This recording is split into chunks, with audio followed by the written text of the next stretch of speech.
The Book of Enoc. Secrut's revealed journey through ancient mysteries. Imagine, if you will, a book so powerful, so filled with divine secrets, that it was deliberately hidden from the world for nearly 2,000 years. A book that reveals the true story of fallen angels, the origins of evil, and prophecies that stretch to the end of time itself. This is the Book of Enoc. The man who walked with God. In the beginning, there was a man named Enoch. Not just any man, but the seventh generation from Adam himself. The Bible tells us something extraordinary about this figure in just 11 words. Enoch walked with God, and he was not, for God took him. But what happened during those divine walks? What did Enoch see that no other human eyes had witnessed? The Book of Enoc answers these questions with breathtaking detail. Enoch didn't just walk with God. He was taken on cosmic journeys that revealed the very foundations of reality. He saw the chambers where snow and hail are stored. He witnessed the paths of the sun and moon.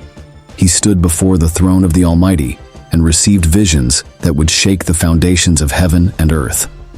The Watchers. Heaven's greatest rebellion, voice growing more intense. But here's where the story becomes absolutely stunning. Enoch reveals the greatest conspiracy in cosmic history, the rebellion of the Watchers. Picture this: 200 mighty angels, beings of incredible power and beauty, stationed on Mount Hermon to watch over humanity. These were no ordinary angels. They were the elite, the guardians, the ones entrusted with the most sacred duties. But they fell. Led by their chief Semjaza, these Watchers made a pact that would curse both heaven and earth. They saw the daughters of men and found them beautiful. But their sin went far beyond mere lust. They abandoned their heavenly stations, took human wives, and began teaching humanity secrets that were never meant to be revealed. Azazel taught men to make weapons of war, swords, knives, shields, and armor. Others taught the arts of cosmetics and jewelry, turning human hearts toward vanity. Still others revealed the secrets of sorcery, astrology, and divination. But the most terrifying revelation? Their offspring, the Nephilim, giants among men, speaking with awe and dread. From these unholy unions came the Nephilim, giants who stood 15 feet tall, beings of immense strength and insatiable appetite. But they weren't just large humans. They were something else entirely, creatures caught between two worlds, belonging fully to neither. These giants consumed everything in their path. When the food of earth could no longer satisfy them, they turned to devouring animals. And when that wasn't enough, they began to consume each other. Finally, in their ultimate corruption, they turned against humanity itself, drinking human blood and eating human flesh. The earth cried out under their violence. The very ground was stained with innocent blood. Creation itself groaned under the weight of this cosmic rebellion. Enoch's divine commission, voice becoming prophetic. And it was into this chaos that God called Enoch. "Go," said the Almighty. "Tell the Watchers that they will have no peace. Tell them that their sons, the giants, will fall by the sword. Tell them that they will watch their beloved offspring destroy each other, and they will be bound in the depths of the earth until the day of judgment." Enoch became heaven's messenger to the fallen. He stood before these mighty beings who had terrorized the earth and delivered God's judgment without flinching. He saw them tremble. He watched as they pleaded for mercy. But mercy had passed them by. The archangels, Michael, Gabriel, Raphael, and Uriel, were dispatched to execute judgment. Gabriel struck down the giants, turning them against each other in a great war of mutual destruction. Michael bound the Watchers in the valleys of the earth. Raphael bound Azazel hand and foot and cast him into the darkness. Uriel became the herald of judgment for all who would follow. The great flood, more than we ever knew, building to crescendo. Now you understand why the flood was necessary. It wasn't just about human wickedness. It was about cosmic contamination. The very fabric of creation had been corrupted by this angelic rebellion. The genetic code of humanity had been tampered with. Evil spirits roamed the earth. The flood wasn't just water, it was cosmic cleansing. It was God's reset button on a creation that had been hijacked by fallen angels. But here's the most chilling part. Enoc reveals that the spirits of the dead giants, the Nephilim, became the demons that plague humanity to this day. These are the evil spirits Jesus cast out. These are the principalities and powers that Paul warned us about. They are the disembodied souls of the hybrid offspring of angels and humans, forever wandering, forever seeking to possess and destroy. Prophecies of the end times, voice growing urgent. But Enoc's visions didn't stop with the flood. He saw the end of all things. He witnessed the final judgment, where every secret would be revealed, every evil punished, and every righteous deed rewarded. He saw the Son of Man, the Messiah, sitting on the throne of glory. He witnessed the resurrection of the dead and the establishment of God's eternal kingdom. He saw the New Jerusalem descending from heaven and paradise restored. And he saw something else, something that connects directly to our time. He prophesied about the generation that would see all these things fulfilled. He spoke of signs in the heavens, of knowledge increasing, of humanity's final rebellion against God. Why was this book hidden?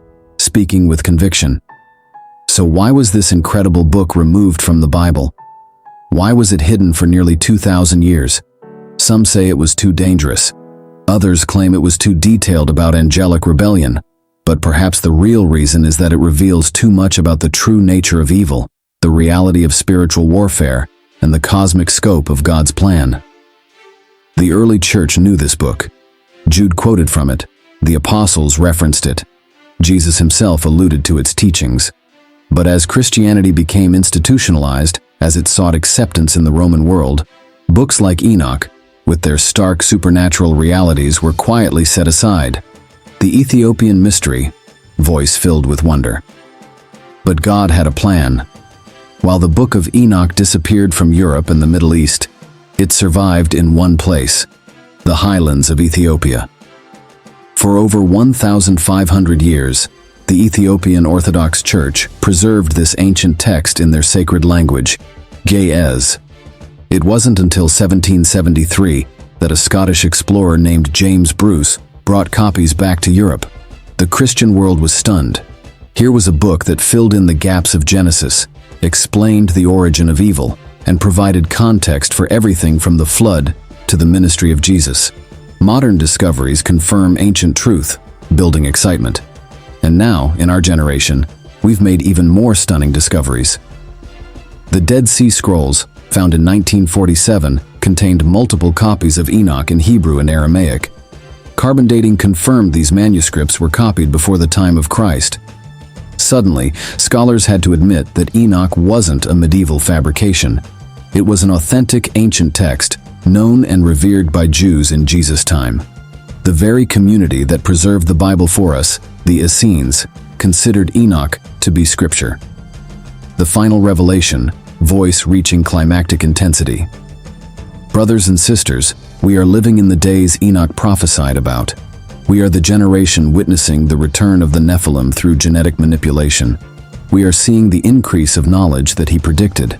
We are watching as humanity once again reaches for forbidden wisdom, just as in the days before the flood. The Book of Enoch isn't just ancient history. It's our roadmap for understanding the times we're living in. It reveals that the battle between good and evil is far more cosmic than we ever imagined. It shows us that what happens on earth is connected to what happens in heaven. Most importantly, it assures us that God's plan will ultimately triumph. Just as he judged the Watchers, just as he cleansed the earth with the flood, just as he sent his Son to defeat the powers of darkness, he will bring all things to their appointed end. The secrets of Enoch aren't just about the past. They're about our future. They're about our destiny. They're about the ultimate victory of light over darkness, of good over evil, of God over all his enemies. The book that was hidden is hidden no longer. The secrets that were sealed have been revealed. And we, like Enoch himself, are called to be faithful witnesses in a generation that desperately needs to hear the truth. This is the Book of Enoch as you've never seen it before. These are the secrets that shake the very foundations of reality. And this is why your life and your eternity will never be the same, ending with quiet but firm conviction. Walk with God as Enoch walked. See with spiritual eyes as Enoch saw. And be ready, As Enoch was ready for the return of the King of Kings and Lord of Lords, the ancient mysteries are mystery no longer. The truth has been revealed, and the time for action is now.